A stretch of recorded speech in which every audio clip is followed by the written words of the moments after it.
네, 정치 구구단 이상일 전 국회의원, 시사인의 이수기 선임기자 나오셨습니다. 두 분 어서 오십시오. 사실 오늘 정치권의 화제는 드루킹의 편지입니다. 조선일보만 독점적으로 게재를 했는데 말이죠. 이 내용에 대해서는 조금 전에 정승민 의원과 다 이야기를 나눠봤습니다. 이 부분에 대해서 드루킹의 주장이죠. 일방적인 주장이고 또 김경수 의원은 전혀 사실이 아니다. 그런데 진실은 지금 현재로서는 이게 신만이 알고 있는 건지 분명히 누군가는 알고 있을 텐데 말이죠. 두 분은 어떤 생각을 가지셨는지 궁금합니다. 결국은 지금 국회에서 오늘 특검법이 처리될지 지켜봐야 되겠지만 특검을 통해서 철저히 진실을 가리는 게 중요합니다. 이것은 그래서 지금 여당은 성격 규정을 이미 해버리고 이 드루킹, 소위 믿을 수 없는 정치 브로커의 주장이라고 이렇게 하는데 주장으로 끝날 수도 있는데요. 사실관계를 확인해야 되고 우리가 최순실 씨 사건에 보면 고영태 씨 주장이 처음 나왔을 때 최순실 씨 쪽에서도 완전히 부인을 했거든요. 그래서 결국 특검 통해서 진실을 규명을 했는데 이거는 진실 규명과 정의의 문제이기 때문에 지금 경찰이 나름대로 수사를 하고 있지만 빨리 특검법 처리해서 제대로 진술을 해야 되고 조사를 해야 되고 김경수 의원도 좀 적극적으로 수사에 응하면 좋겠다 이 생각. 예, 이수기 기자 생각은 어떻습니까? 샌다이 영사를 추천했다 대신 이런 것들은 사실 두 사람만 얘기를 했으면 확인하기가 쉽지 않은 내용인 것 같고요. 지금 당장 확인할 수 있는 거는 매크로 프로그램 조작 하는 거를 보여줬고 그거를 시연하는 과정에서 주변에 사람이 많이 있었다는 얘기거든요. 지금 드루킹의 주장은. 그럼 결국 이거는 이제 객관적으로 검증이 가능한 부분이기 때문에 검찰이나 경찰에서도 그 부분을 지금 상황에서는 조사를 해서 그 결과를 얘기해야 되는 거고. 근데 그거보다 더 중요한 거는 어쨌든 검찰, 경찰마저도 지금 야권이나 드루킹에서는 지금 신뢰하지 못하겠다라는 거고요. 그런 상황에서 특검이 얘기 나왔기 때문에 이런 상황이면 여권이 오히려 특검을 빨리 지금 진행을 해야 되는 그런 상황인 것 같습니다. 왜냐하면 이게 지금 야권에서는 호재가 생겼기 때문에 선거에서 경남에서는 이 부분을 계속 집중적으로 얘기할 수밖에 없는 거거든요. 당장 홍준표 대표가 김경수 후보가 갈 곳은 경남도청이 아니라 감옥이다라는 얘기를 하고 있고 장제원 대변인도 이쯤 되면 김경수를 긴급 체포해야 된다 이런 얘기를 하고 있기 때문에 선거전을 치러야 되는 그 김경수 후보 쪽 입장에서는 이 부분이 빨리 특검으로 가는 게 오히려 나을 수 있는 그런 상황이 되고 있다라고 보입니다. 자유한국당의 저런 공세적인 태도는 예상이 됐던 사안이고요. 조선일보에 오늘 편지가 공개되자 바로 저런 반응들이 나왔는데 바른미래당의 하태경 의원이 조금 오늘 SNS에 글을 올린 걸 한번 보고 이야기를 좀 나눠보도록 하겠습니다. 민주당은 감옥 갈 후보 사퇴시키고 다른 후보 찾아야 한다. 전두환과 김경수, 권력의 수단과 방법 가리지 않는 면에서 본질적인 차이가 없다. 하태경 의원의 저 SNS 글, 하태경 의원이 무슨 얘기를 하려고 하는지 또 왜 저런 표현을 썼는지 이수기 기자는 어떻게 생각하십니까? 그럼에도 불구하고 쿠데타하고 지금 매크로를 썼다는 거하고 그거를 등치시키는 거는 좀 과하다라는 생각이 듭니다. 그러니까 무슨 얘기를 하는 건지 분명히 알겠는데 수단과 방법을 가리지 않았다는 그런 부분. 그럼에도 불구하고 그 수단과 그 방법에 있어서는 분명 차이는 있는 거니까요. 예, 이상일 의원님은 하태경 의원의 표현이 좀 과했다고 생각하십니까? 네, 그렇습니다. 평면 비교는 적절치 않고 중요한 것은 김경수 의원이 정말 지난해 대선 과정에서 드루킹이 매크로에 댓글 조작한 사실을 알았고 상당히 깊이 관여를 했느냐 이 문제 아니겠습니까? 이미 그 드루킹의 일당 중에 핵심인 한 명인 서육이라는 분이 있잖아요. 그분도 지난해 대선 때 댓글 조작이 있었다고 경찰에서 진술을 했기 때문에 정말 김경수 의원이 2016년 10월에 그 출판사를 가서 매크로 프로그램을 시연하는 걸 다 보고 알아서 처리하라고 했다면 이건 심각한 문제죠. 그러니까 이 문제는 김경수 의원이 그냥 허구다, 소설이다 이렇게 주장할 게 아니고 결국은 특검을 통해서 규명이 돼야 할 문제입니다. 네. 예, 김경수 의원이 사실 얼마 전에 조선일보가 매크로 이 드루킹 사건과 관련해서 기사를 썼고 이 부분에 대해서 허위 사실이다라고 하면서 또 조선일보 기자들을 명예훼손 혐의로 고소를 했었어요. 또 공교롭게 그런 조선일보에 오늘 드루킹의 편지가 실렸고 그러다 보니 김경수 의원은 조선일보와 드루킹이 한편이냐 이런 아주 노골적으로 불만을 터뜨리기도 했다고 합니다. 일종의 그쪽에서도 공작이 벌어지고 있다라는 그런 의심을 하고 있는 것 같은데요. 근데 이제 어쨌거나 핵심은 그 선거 전에 어느 정도까지가 드러날 수 있을 것인가라는 거고요. 그다음에 이런 편지가 경남의 민심에 어느 정도 영향을 미치겠느냐라는 부분인데 지금 현장에 나가 있는 기자들 얘기로 들어보면 경남 도민들은 지금 상황에서는 그 경남의 경제 상황이 워낙 안 좋아서 그래서 경남의 여권 후보가 힘있게 이 경남을 좀 끌어줘야 되겠다라는 생각 때문에 지금 여론조사에서는 아직까지 반영이 안 되고 있는 거 아닌가라는 그런 분석들을 하던데 그러나 이제 이런 식의 편지가 나오고 공세가 강화되면 또 그리고 입선전들이 되면은 그건 또 여론에 미치는 영향들이 있을 수 있거든요. 그러니까 그 부분에 대해서는 김경수 후보와 여권 측에서 대안이 나와야 되는 그런 상황인 것 같습니다. 예, 바로 그런 부분들이 선거를 앞둔 시점에서는 이게 진실을 사실관계가 명확하게 밝혀지기도 전에 어떤 주장들이 제기가 되고 그 주장에 대한 검증이 다 되기 전에 선거는 끝나버리고 항상 이런 일이 반복돼 왔는데 말이죠. 이해창 한나라당 총재 대선 때 소위 병역 문제 있지 않습니까? 그 김대엽 씨. 그때 그 선거 과정에 선거 얼마 안 놔두지 않고 그 주장이 제기가 됐고 심지어 최규선 20만 달러까지 뭐 하면서 그의 표심에 상당히 영향을 줬다고 봅니다. 근데 나중에 보니까 전부 흑색 선전으로 드러났거든요. 그러니까 이게 선거에 영향은 줄 수는 있는데 이 문제는 드루킹이라는 핵심 관계자가 이야기를 하고 있는 사안인데요. 사실은 어떤 언론사도 그 사람의 편지를 받았다면 보도의 크기에 조절은 있을 수 있어도 보도를 안 할 수는 없을 거예요.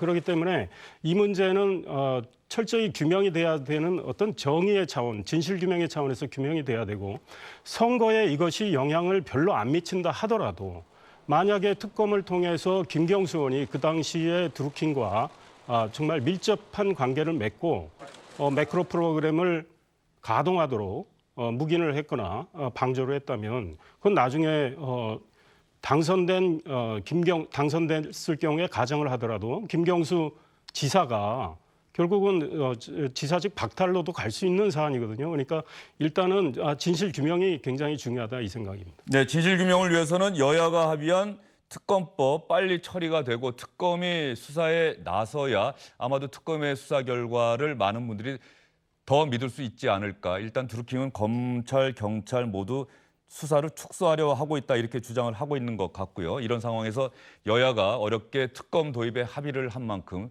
오늘로 약속했던 시한 꼭 지켜서 빨리 특검이 도입되고 본격적으로 조사가 진행이 돼서 김경수 후보도 언제든지 특검 소환에 응하겠다고 이야기를 한 만큼 이 특검의 수사를 통해서 진실이 드러나야 하겠다 이런 생각이 듭니다. 아직까지는 일방의 주장이라는 점 여러분께 분명하게 말씀을 드리도록 하겠습니다. 저희는 다음 주제로 좀 넘어가 보도록 하겠습니다. 이 주제는 요즘 매일 전해드리는데 사실은 많은 시청자 여러분들이 걱정은 하시는데 북한이 도대체 왜 갑자기 남북 고위급 회담 전격적으로 취소하고 북미 정상회담 무산 가능성까지 시사하는지 연일 북한에서는 격앙된 반응이 나오고 있습니다. 북한이 왜 이러는지 여기에 대한 분석들 어제까지 해드렸는데요.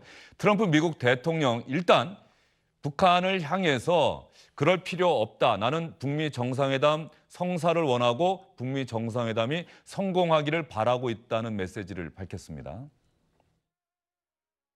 Well, the Libyan model isn't a model that we have at all when we're thinking of North Korea.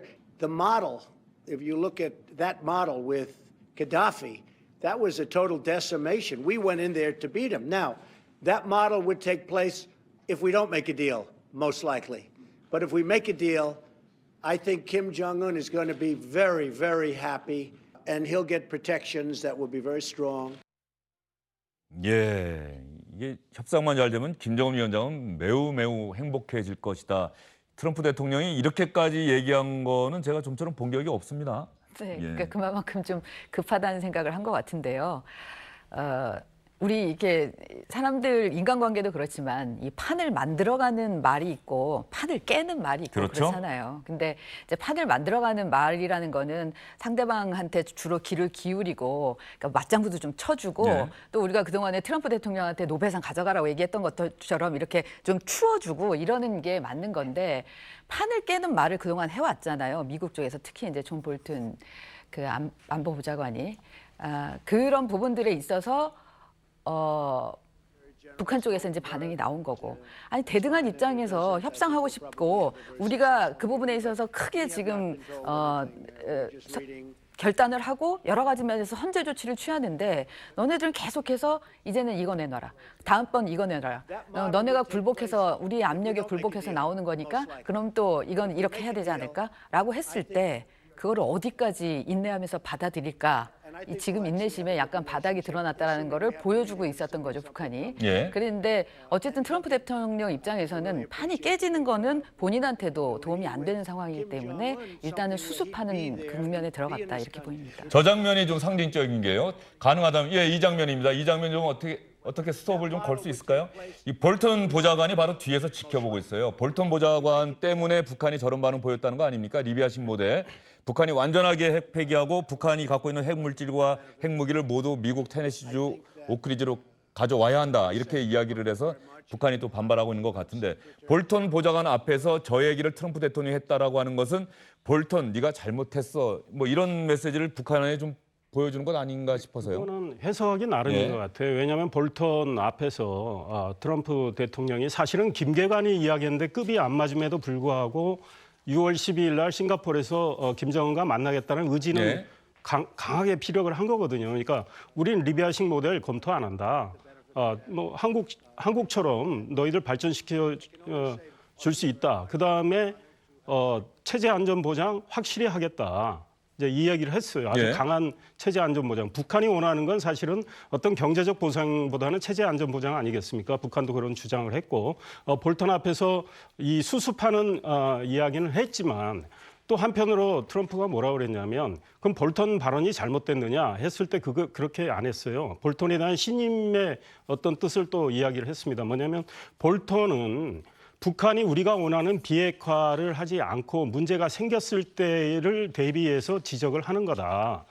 우리가 지금 북한이 핵 갖는 거는 절대로 우리는 용납할 수 없다. 이 얘기를 또 했거든요. 그래서 뭐 볼턴을 당장 경질하거나 그러지는 않을 것 같아요. 다만 폼페이오 국무장관을 통해서 북한하고 뭐 물밑 교섭을 더 진지하게 한달까, 북한의 요구를 일부 수용을 뭐 해준달까 이런 쪽으로 해서 가능한 한 판은 깨지 않고 가겠다는 의지는 드러낸 것 같고요.